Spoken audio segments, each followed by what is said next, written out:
Budget Secretary Butch says the pace of rehabilitation in areas devastated by Super Typhoon Yolanda is now being speeded up. He said the priorities in the massive rehabilitation work are housing, resettlement, social services, and infrastructure. More of this report from Freddie Abando. In 3 months, victims of Yolanda-devastated areas will mark the second year of the hammering impact to their lives and their recovery from the agony and anguish of losing loved ones, their homes, and livelihood.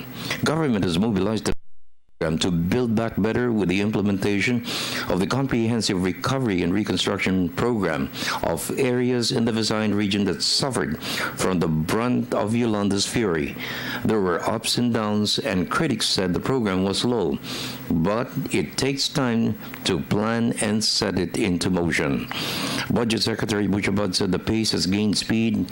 Abad bared that even the United States, which is remembering Katrina's impact in New Orleans, is far from finished in completing its program to rebuild. Response to calamity is very complicated because you're talking about moving people, you're talking about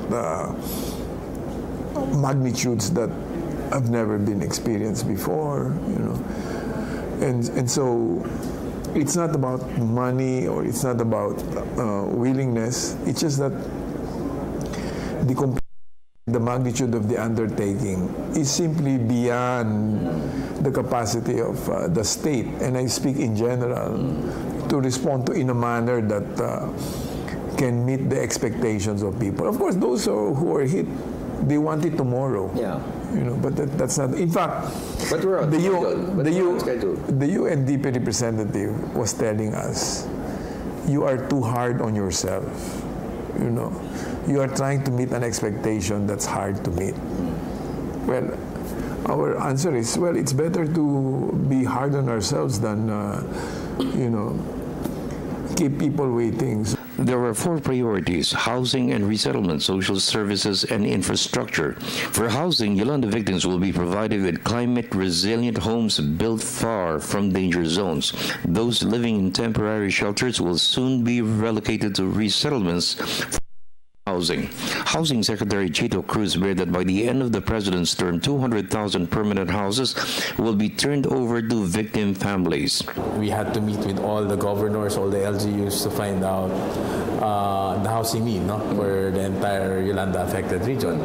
And after meeting with all the governors and LGUs, finally the comprehensive rehabilitation recovery plan was approved. This was approved by the president.